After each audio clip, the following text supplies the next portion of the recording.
Coming up, I'll give you my reaction to the big debate between Trump and Harris and its significance for the two campaigns moving forward. Jack Posobiec, senior editor of Human Events, joins me. We're going to once again get Jack's evaluation of the debate and also outline some scenarios for the country if Trump wins versus if Harris wins. Hey, if you're watching on Rumble or YouTube or listening on Apple, Google, or Spotify, please subscribe to my channel. This is the Dinesh D'Souza podcast.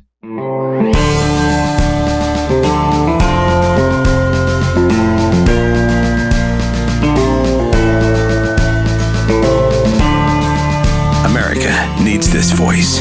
The times are crazy. In a time of confusion, division, and lies, we need a brave voice of reason, understanding, and truth. This is the Dinesh D'Souza podcast.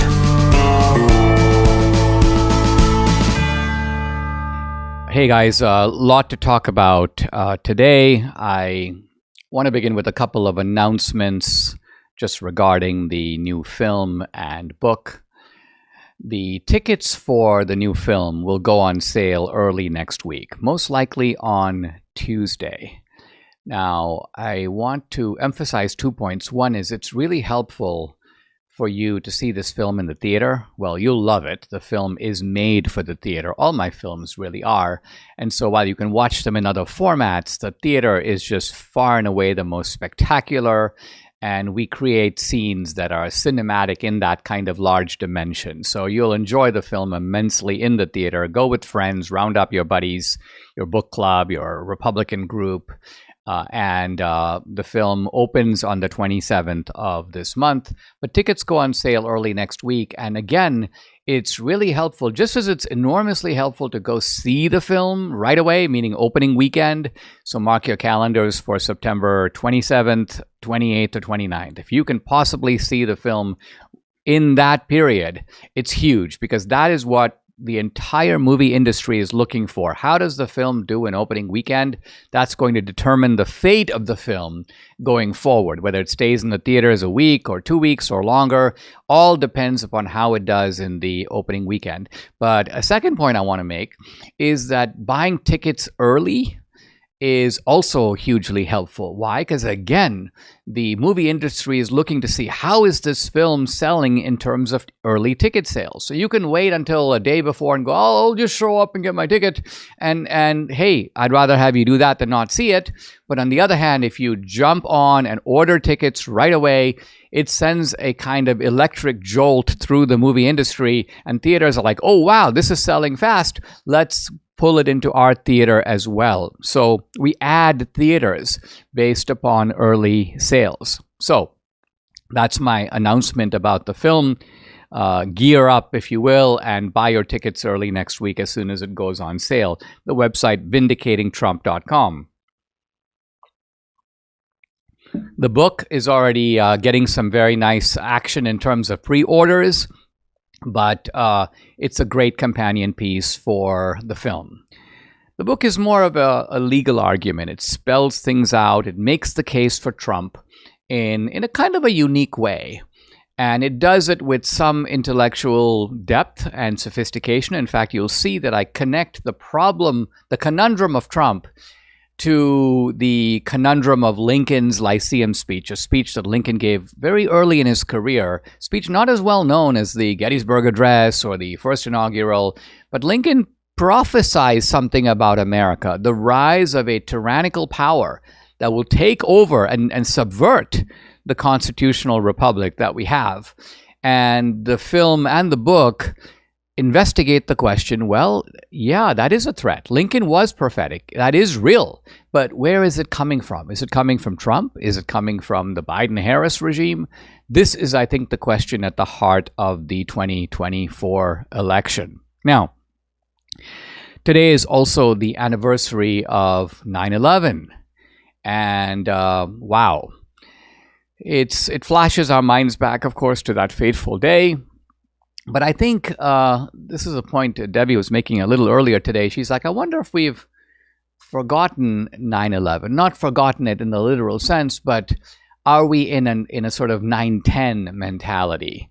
Have we, and this sometimes happens, even when you have a traumatic experience, with the passage of time, the force of that experience begins to erode, begins to diminish. And after a while, you're like, wow, I don't even know, did I really have that experience at all? You did.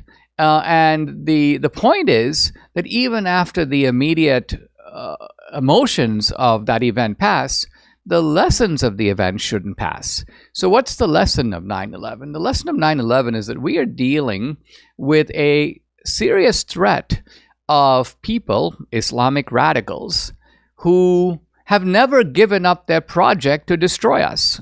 It's not just about Israel. Israel may have had its own, version of 9/11 on October 7th of last year, but nevertheless, Israel is the little Satan. We remain the great Satan.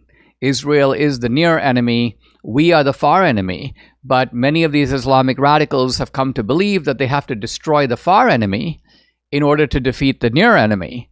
And so this is an ongoing battle. It has not been solved. It has not gone away. And so we should not be complacent. We should have a readiness, if you will, that is commensurate with the threat that we face. And this is part of a way of saying we're not going to get this from the Democrats. I mean, this doesn't even really need too much elaboration. From their point of view, Israel is the problem.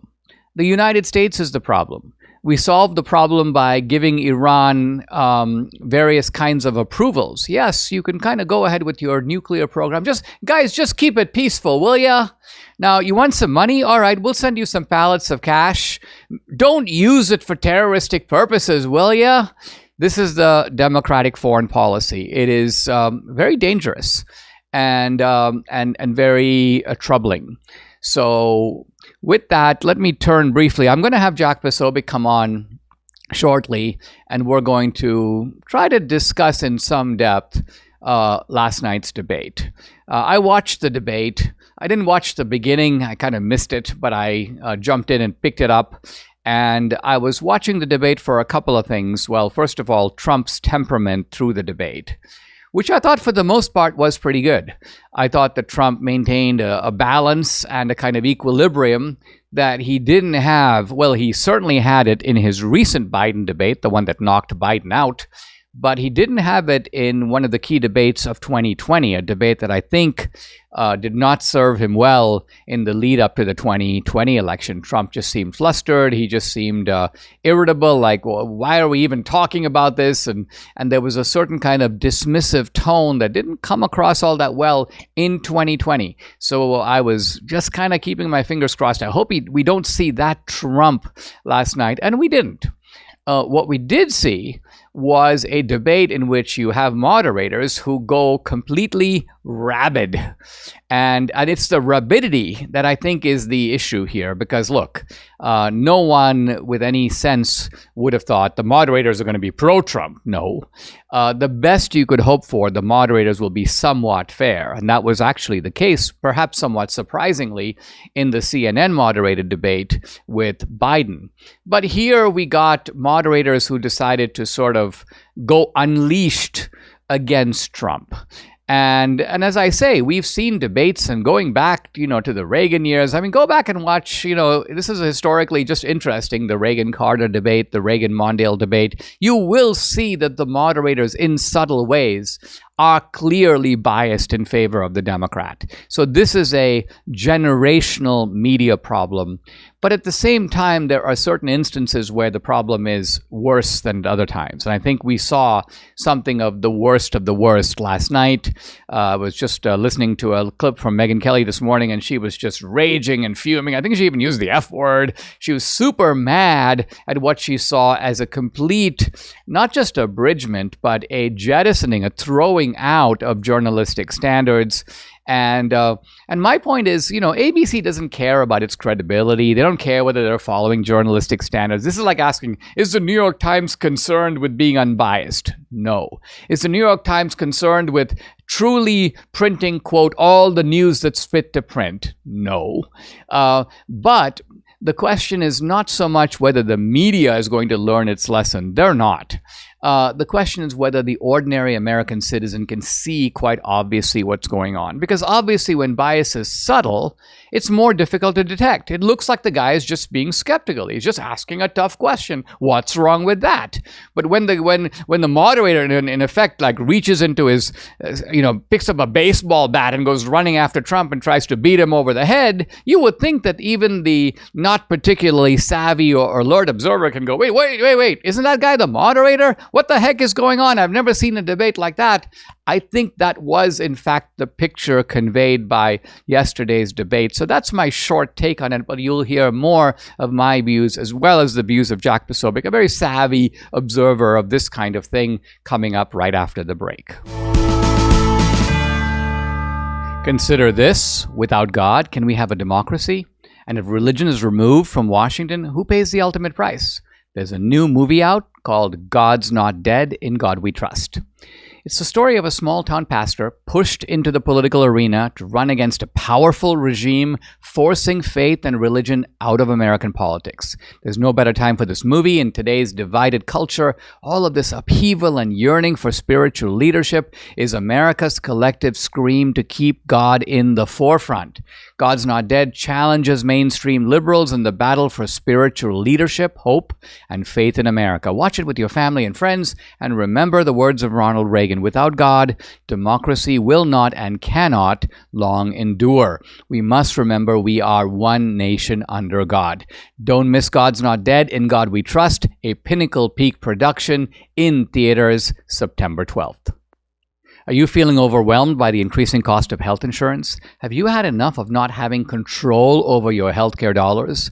Introducing Share Right. It's healthcare done the right way. At Share Right, you're not just a number, you're part of a caring community. And forget about paying excessive premiums. With Share Right, you stand to save 30 to 50% compared to health insurance. Wow. So think about what you could do with all those savings. But it's more than just savings. Share Right ensures you have access to the care you deserve precisely when you need it, from routine checkups to unexpected emergencies. With Share Right, your healthcare is their top priority. Empower yourself today by taking control of your healthcare costs. Visit shareright.org/Dinesh to learn more and see how much you can save. Visit shareright.org/Dinesh. That's shareright.org/Dinesh for healthcare done the right way. Guys, I'm delighted to welcome back to the podcast our friend Jack Posobiec. You know Jack, senior editor of Human Events. He also does his own podcast, Human Events Daily with Jack Posobiec. You can follow him on X at Jack Posobiec, Posobiec. Jack, delighted to have you on the podcast. The big debate last night. Let's begin kind of at the beginning. What were your expectations going into the debate? How did you think Trump would do, and how did you think Kamala would do? This is beforehand.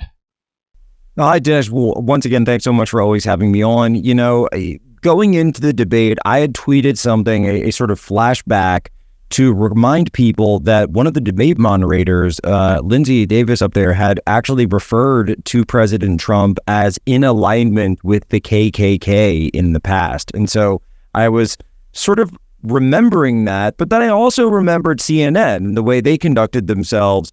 Dana Bash and Jake Tapper are two ardent liberals, and yet the way they conducted themselves at the debate was surprisingly fair. So I didn't know which ones we were going to get. Were we going to get the ardent liberals going, as we would say in the military, weapons free, or would we get the more in the pocket, serious journalists? And we all know they can do both. So I was looking for potentially some chicanery from the moderators.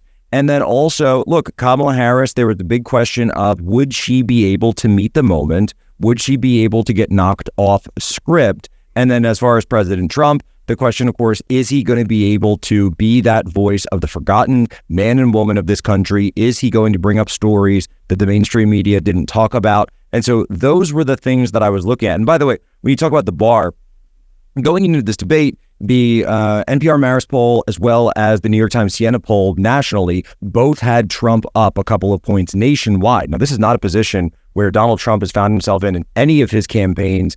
2016, 2020, he's never been up in national polls. Swing state, yes, of course, but never nationally, and not in liberal polls, liberal corporate media polls like that. And so she really had a higher bar because she needed to give herself more momentum, and she needed to knock it out of the park. So going into it, that was pretty much how I handicapped things, that Trump had a lot of momentum, and she was the one that the onus was on. Now, thinking to Trump and his debate, of course, with Biden, that was a little bit of a knockout. I mean, a knockout in the very literal sense that Trump knocked Biden out of the race. If you remember, Biden's exit from the race was almost directly precipitated by that last debate. Do you think that made not only Trump, but maybe conservatives a little overconfident that Kamala's an idiot, she's a cackling fool, that this will be an easy romp for Trump? I remember when I would say things like this, Debbie, my wife, reminds me, she's like, well, I remember the debate that Kamala Harris did with Mike Pence. This is when Biden, of course, ran in 2020, and Kamala was kind of mean-spirited, and she was hardcore, and she hit back, and in some ways, she kind of dominated Mike Pence. Now, dominating Mike Pence may not be the most difficult thing in the world, but nevertheless, Kamala showed up. Able to. That's right. I was going to say, may not be the highest bar to climb, but Debbie's point is, don't underestimate her. She's actually a pretty good cut and paste artist. She's got a pretty good memory. She's pretty savvy on her feet. And I do think that she did show those things last night, don't you? Well, I think she did. And I think that she spent this week where, remember, she didn't have any real public events this week. She wasn't out doing interviews. She doesn't do interviews other than one CNN interview. And she sequestered herself in that Omni Hotel out in Pittsburgh in Western Pennsylvania, on the other side of the state from where we were last night. And she did debate prep. And we're told that Hillary Clinton played a role in that. We're told that David Plouffe, Obama's guy, came in and played huge roles in that. Of course, David Plouffe.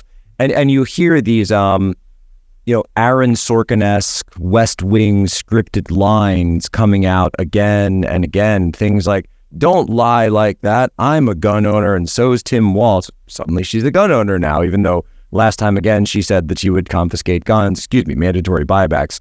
And so to your point, she does have the ability to cram, to prepare, and show up ready for bear. And that's exactly what we saw last night. I actually did expect that conservatives going into it were being overconfident of the sense that she would fall flat on her face, because she has shown, as your wife mentioned, she has shown the ability to do this before. She's shown the ability to get up there, to be cool under pressure. And of course, when you have a situation where the moderators are completely deflecting any fire that's directed towards you, that are jumping in to save you at any time, what it does, and we can get into that later, but what it does, it creates a situation where you are in a safe space, a protective bubble, like a quarterback when the offensive line is protecting him. He's able to sit back. He's able to coolly look for his wide receivers. He's able to get his pass off. That was Kamala Harris last night with the blocking done by the moderators, whereas when it was President Trump, it was 3-on-1.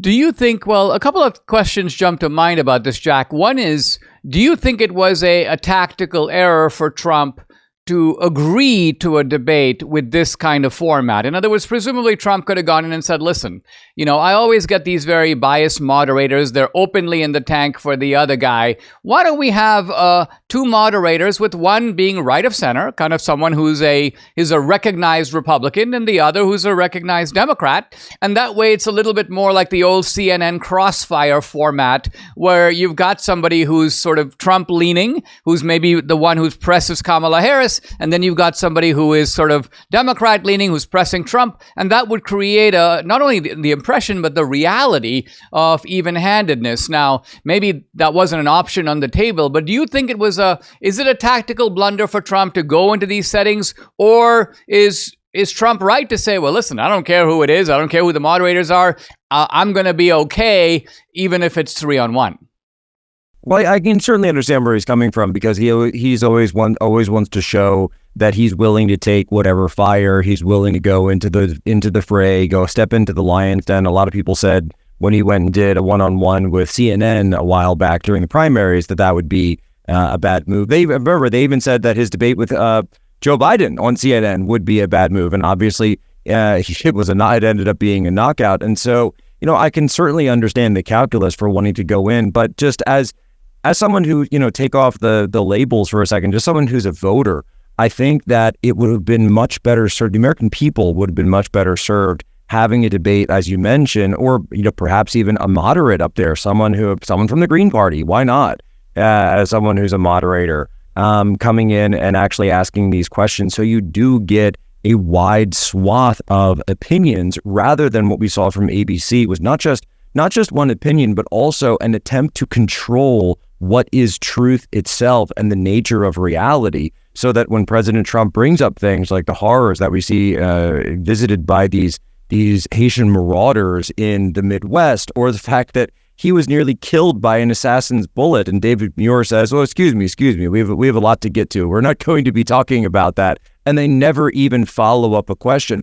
I just don't think that a conservative, or even potentially someone who's a member of the populist left, would overlook such things, because particularly when it comes to the question of Springfield, Ohio, that's something where, guess what? Those are working class people, and an honest populist left member does actually care about the livelihoods of working class people, whatever their race, whatever their background. That's something, and I've talked to people on that side many times, and this is where Robert F. Kennedy Jr. and Nicole Shanahan and so many of these people are now coming in, because they actually care about the people who live in the middle of this country. It's quite a concept. And so would we all be better served by a debate where it's sort of a rotational moderator? Of course, I think we would, but it's got to be something where, and I hope that the campaign sits down and says, look, we need to do something different, and we need to get out of the box. By the way, one of the things that I really think that President Trump should go for is town halls.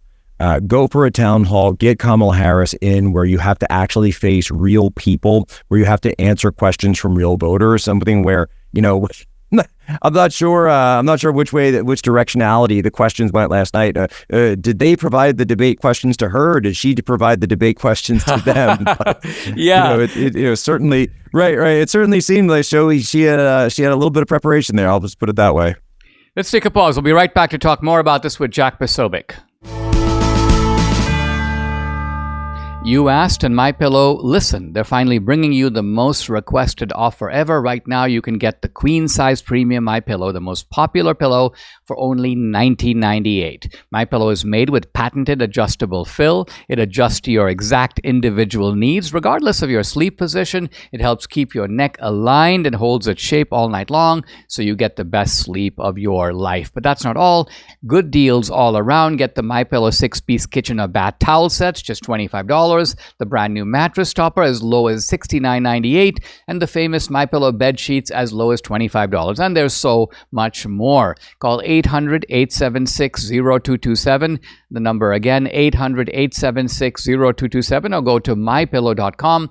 When you use promo code Dinesh, you get big discounts on all the MyPillow products, including the premium queen size MyPillow, only $19.98. That's the lowest price ever. Don't delay. Order today. Go to mypillow.com, and don't forget to use the promo code.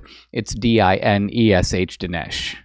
Guys, we're going into the final lap toward the election. I've got a big movie coming out shortly. This is a great time to join my Locals channel and become an annual subscriber. I post a lot of exclusive content there, including content that's censored on other social media platforms. On Locals, you get Dinesh Unchained, Dinesh Uncensored. You also get to know me and the family personally. On Locals, you can interact with me directly. I do a live weekly Q&A every Tuesday, and no topic is off limits. I also have a movie page up on Locals with some of my films and some films by others. 2000 Mules is up there, the film that came out last year, Police State, and the new film will also be up there. If you're an annual subscriber, you can stream and watch these movies for free. They're included with your subscription. So check out the channel. It's dinesh.locals.com. I'd love to have you along for this great ride. Again, it's dinesh.locals.com. I'm back with Jack Posobiec, senior editor of Human Events. Follow him on X at Jack Posobiec. Jack, Debbie and I sometimes have this debate about the audience, about the American people, about the kind of working class voters that Trump is going after, and their ability to see through what is clearly a very elaborate song and dance that is being put on not just by the Democrats, but by the media. So what you have is a spectacle last night, it's obviously a sort of 3-on-1. It's like one of those things in the schoolyard where 3 guys corner you in an alley and try to go after you. Obviously, that is very apparent to anybody who observes that. And my question is this: do you think that the ordinary voter, and I'm not just talking about like the committed left-winger or right-winger, but the guy in the middle who's like, let me see what this is all about, isn't it obvious to that kind of voter, hey, look, what kind of debate is this where the moderators are jumping into one side? I mean, they'd notice it if it was world wrestling or if it was a boxing fight. Do they notice it if it's a political debate? Or do you think that the ABC was successful in suckering the middle of the road guy into thinking Kamala's amazing, Trump keeps lying? Well, I think that's exactly the way to ask the question is, if you're a liberal, if you're a committed leftist, a committed Democrat, you loved the debate last night. You're thinking, oh, they finally put Trump in his place and they fact check him in real time. This is back to Candy Crowley of 2012, which, by the way, we had all thought that in 2012, Candy Crowley, this was supposed to be the unwritten rule that the moderators don't get involved in the debates. And it really has kind of been that way for almost every debate since, though I would also hold my fire when it comes to Chris Wallace cutting off President Trump when he brought up the Hunter Biden laptop in 2020, and I'm not going to let him walk away from that one. But when we see this, the question then of course comes back to and so sure, the liberals love the debate because they see Trump getting beat up. The conservatives look at it and say, well, wait a minute, you're all just ganging up on him and you're not even fact-checking her at all. 0 times, by the way, 0 fact checks and 0 hard pushbacks or follow-ups from your or Lindsay Davis last night. And then the question, of course, comes down to these undecideds, these middle-of-the-road people who are voting with their wallets. And honestly, for people who are voting with their wallets, I don't think there was much information there for them because they barely talked about the economy. They barely talked about grocery prices. They barely talked about any of the issues of gasoline or the job market, the fact, and Trump, you can hear him, by the way, trying to bring this up. You lied about the jobs numbers. You lied about 1 million jobs coming in. All of these jobs are going to the illegals. And then again, he just keeps getting inundated with this corporate media blanket of sort of I guess you could call it a reality distortion filter, where he's talking about things that are actually true, by the way. The Bureau of Labor Statistics coming out and having to revise their numbers by almost 1 million jobs. Talking about, I thought he had a great line about he called them bounce back jobs. Well, those were bounce back jobs that you got when you say you created jobs. No, that was the lockdowns took away the jobs. Those jobs were simply returning to parity. So he's trying to actually make serious points about the economics. Thomas Sowell probably would have loved that discussion, but instead they play all these games and completely talk over him. And so if you're an undecided voter, I would have to say you came away with that being very perplexed. And you might say, well, I don't know if anyone won the debate, but the economy's bad. And Trump had the best line, at the very end, his best line of the entire thing. I do wish he had said it earlier, but his best line of the entire thing, well, and I can understand why he didn't, because he's dealing with all of that, was, if you can do all of these wonderful things, why don't you do it right now? Why haven't you done it for the past 4 years? And to just say that over and over, that really does fit. And I think his general righteous indignation and anger with the state of the country and with her management and her and Biden's management, that's going to resonate more with those undecided voters who are looking for someone to do something to help them rather than go to her for these flowery platitudes that are ultimately, sugar-free and calorie-free, because there's just, again, it's just empty calories. There's nothing actually there. I mean, the closing statements to me kind of said it all, because essentially Kamala Harris said in effect, I am the candidate of optimism. The underlying presumption is things are going pretty well. I'm going to make them go even better. So if you want a future that resembles the present, vote for me. Trump is the candidate of the past. I think in a way Trump embraced that and went, yeah, things actually were better when I was in charge. So if you're talking about the past in that sense, then I am the candidate of the past. I'll give you more of what I gave you the last time around. And Trump also basically said they're destroying our country. The country is in a mess. We're in a mess on the domestic front. We're in a mess on foreign policy. Look at our place in the world. It's not where it used to be. And I was thinking to myself, really, it comes down to that. I mean, if you agree with Kamala Harris that the country's doing well, the borders are fine, the economy's fine, our foreign policy, we're making steady progress and holding up our ideals gallantly, then you should vote for her. But on the other hand, if you think that, man, the country is really on the wrong track, things were better under Trump, and we need somebody like Trump to get him back on track. So I think, to me, that framing at the end was probably the take-home value for people as they tried to make sense of what you correctly describe as a somewhat all-over-the-place debate. I think that's right. And again, you have to wonder which emotion is going to meet the middle-of-the-road voter where they are. Are you going to meet people who are happy with their current situation, who are saying, oh yeah, things are so great? Or do you want someone who says, yeah, I want to change things up because my life isn't going very well right now, the direction of the country? And go look at all the polls, by the way, that say direction of the country. It's way underwater. It's absolutely underwater. And so when you go to Kamala Harris, she's got a huge problem on her hands because she's on one hand, she's trying to have her cake and eat it too, because on one hand, she's trying to run with the Obama hope and change, but now it's joy and change narrative. But the problem being that she's currently in office now with Joe Biden. So this is the actual big lie of the mainstream media that they are allowing, and certainly ABC and David Muir allowed her last night to get away with the big lie again, that she isn't actually in office, that she is the incumbent. She was not challenged once on the management of the Biden-Harris administration, might even say the Harris-Biden administration, because I think it's clear to all that Joe Biden is not actually in charge right now. So she was never called to account for, even on Afghanistan, she gives her sort of completely nonsensical statement. It's just a bunch of neoliberal jargon, and it falls on flat. But I do think, by the way, there's a huge opportunity on that one, on foreign policy specifically, for the Trump campaign. And what they should, because she did something that you don't really hear very much from a Democrat. She's promoting Dick Cheney. She's promoting John McCain, people who the Democrats ran resoundingly against at the national level not that long ago. And yet she's also parroting these endless war type lines from them. You mentioned it, that America has to stand up for our ideals. What does that mean? President Trump is talking, when he talked about the Ukraine war, for example, he talked about the toll of human life that was lost on both sides. Hundreds of thousands of people, civilians caught in the middle of all of this, where she's talking about idealism. And essentially, it sounds a lot like the spreading democracy rhetoric that we used to hear from the neoconservatives.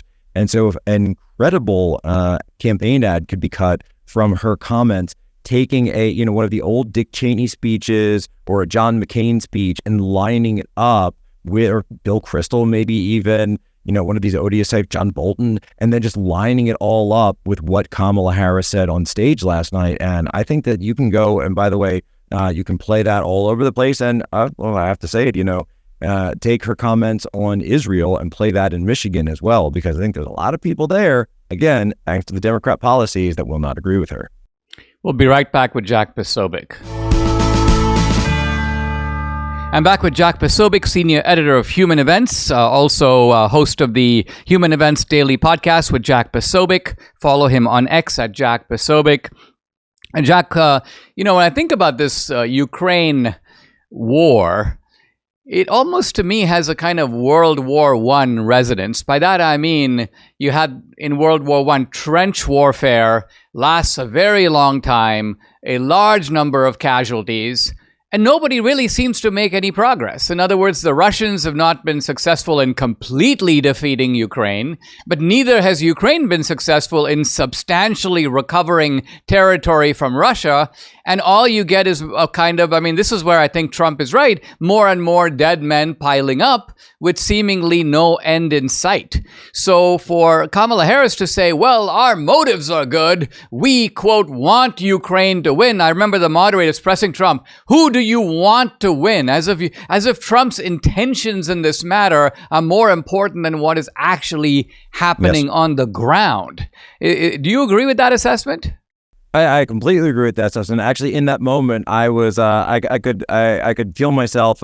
I'm not one of those yell at the TV people, but in my head, I was yelling at the TV, say, I want America to win. I want us to win because I'm running for president of America. I'm not running for president of Russia, and I'm not running for president of Ukraine. And I understand that they have their issues, and each of them has their set of facts, and they have their grievances, and they are in a dispute. But the win for America, which is ultimately the win for the world, and this is what he spoke about, is a peace deal, an end to the killing. And oh, by the way, it is the United States that is backstopping the Ukrainian military. It is the United States, the military-industrial complex, the weapons that are being sold over there. This is the U.S. interest. So you have this interest essentially, which is in investing, they would call it moral hazard, that there is a financial interest to continue the war and continue to exacerbate the killing, and this is where Kamala Harris shook down on. And so you can really, and there's so much material here, by the way, and I will certainly, if you follow me on social media, I'm going to be making great use of this to say, well, look, it seems like you lost Afghanistan as your money market, and so you moved the war to Ukraine, and now the money market and the arms dealers get to go there. And so the merchants of death get their percentage out of it. And almost remember, I think it was only about 6 months after. So August of 21 to February of 22, Afghanistan ends, Ukraine starts. And President Trump did, by the way, bring this up. He said they only invaded because they saw how terrible your withdrawal from Afghanistan was and how weak you looked. And so there's so much material here, by the way, with Kamala Harris going and really embracing this idea that the Democrats are now the war party. They are the party of endless war. And this is a huge, huge sea change from where the Republicans were just a couple of cycles ago. And so, which by the way, you of course have Barack Obama even in 2012 telling Mitt Romney that Russia is a problem of the 1980s. That we don't even need to worry about them anymore in the presidential debate. And so there's so many different things you can bring up there. But with Kamala Harris, again, she doesn't give you any specifics. She doesn't give you any substance. And if you're a voter out there who does turn to be undecided, and by the way, don't just take my word for it. Go look at the New York Times reporting, go look at CNN's reporting of the undecided voter panels, even Reuters. They said specifically when it came down to people who cared about the economy, they generally sided with Trump. And guess what the number one issue in the election is? It's definitely the economy. You know, when you were talking about the war machine and the kind of the dollars that flow out of that, it reminded me that this is one of the great contributions of Trump and the MAGA movement.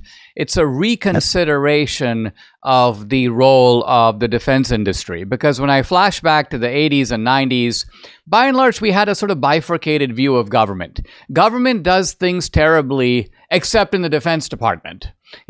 And I think part of it was we're in a Cold War, so who really cares if the Pentagon coffee pots cost $800 a piece, because we got to win this war and we're going to throw money at it. And so there was a certain conservative blindness to the way in which Raytheon and Boeing, Lockheed Martin raked tens of millions of dollars, used lobbyists to have captive congressmen under their control. All of this has been now brought out by Trump and the MAGA movement.